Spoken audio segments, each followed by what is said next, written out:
আসসালামু আলাইকুম। আজকে আমরা একটু ঘুরতে যাব।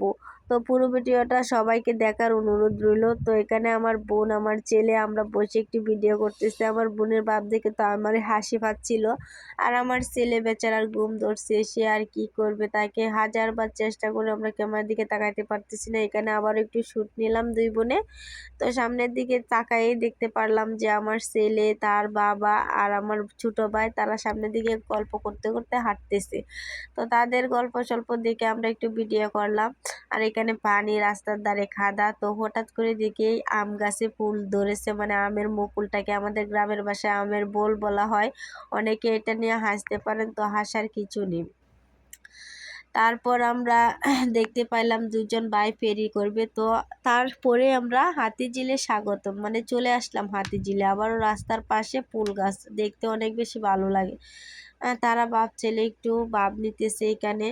তো এই জায়গাটা আরও একবার এসেছিলাম, আমি আমার বোনকে বলতেছিলাম। আর সামনে আমার ভাই একা একা হেঁটে হেঁটে যাচ্ছে। এখানে অনেকগুলো ফুল গাছ, তাল গাছ। আর আমার বোন বারবার বলে আমাকে একটু ভিডিও করো, আমাকে একটু ভিডিও করো। আর এখানে দেখি হাতিঝিল নদীর পাশে টমেটো গাছ রোপণ করছে, দেখে আমার অনেক বেশি ভালো লাগছে, কারণ টমেটো আমার খুব প্রিয়। আর এখানেও তারা বাপ ছেলে একটু শ্যুট নিবে, বাট ভাবছিল তার বাবা ছেলে একসাথে হাত ধরে হাঁটবে, কিন্তু ছেলে তার বাবাকে রেখে দৌড় দিছে। এক দৌড় দিয়ে গিয়ে সে পড়ে গেছে।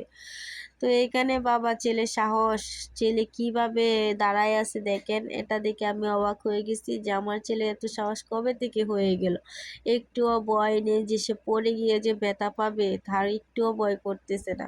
সে এখানে দাঁড়ায় অনেক সুন্দর করে দেখতেছে লোক আসতেছে। তো তারপর আমরা চলে গেলাম এফডিসিতে। ওইখানে গিয়ে টিকিট কাটবো, কাটার পর আমরা চলে যাব অনেক দূরে। যেখানে যাব সেখানে এখন আর বলতেছি না, যাওয়ার পরে আপনারা মানে যারা চিনেন তো অবশ্যই জানবেন। রামপুরা বনশ্রী যাব। তো টিকিট নিয়ে নিলাম 4টা। এফডিসি এখানে ঢোকার মানে প্রবেশ পথে আর কি চলে যাচ্ছে আস্তে আস্তে। এখানে অনেক মানুষ যাইতেছে আইতেছে দেখেন। তো এটা দিয়ে নামতে মানে নিচু, উঁচু থেকে নিচু আর কি, এরকম রাস্তা দিয়ে হাঁটতে নামতে আর কি ভালো লাগে। উঠতে একটু কষ্ট হয়, নামতে অনেক বেশি ভালো লাগে। তো তারপর যাই দেখি অনেক মানুষই বসে আছে, সিরিয়াল ধরে বসে থাকতে হয়, হয়তো দাঁড়ায় থাকতে হয়। এখানে আমার বাবার অনেক বেশি ঘুম ধরেছে, তাই সে আর কিছু বলতেছে না, মানে একা একা দাঁড়ায় আছে। তো অবশেষে আমাদের টিকিট হাতে নিয়ে চলে গেলাম। এখন আমরা উঠে যাব হিজবুটে, এটাকে হিজবুট বলে ডাকি। তো বসে দেখেন একটু ভিডিও নিলাম। আমার ভাইয়ের হাসিটা মাশাআল্লাহ, সে তো মহা খুশি, সে বলে আর কখনো এরকম ভাবে উঠে নাই।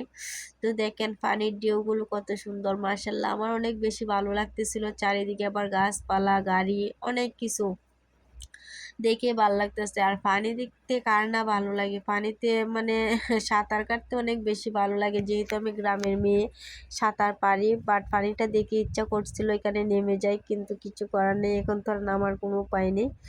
অনেক বেশি ভালো লাগতেছিল ঢেউগুলো দেখে, মানে প্রাণটাই জুড়িয়ে গিয়েছে পানির মুগ্ধতা দেখে। অবশেষে আমরা একটু এই পাশ দিয়ে ভিডিও করব, ফোনটা ঘোরায় ভয়ে পা নিতেছি না, জানলার বাহিরে যদি পড়ে যায় তাহলে তো শেষ, কারণ ওখান থেকে আর উঠানো সম্ভব হবে না, ফোনও যাবে, সব কিছুই যাবে আর কি। তো বড় বড় বিল্ডিং, চারিপাশে সবুজ গাছ, আকাশে পাখি, সব কিছু অনেক সুন্দর। তো অবশেষে কোথায় যাচ্ছি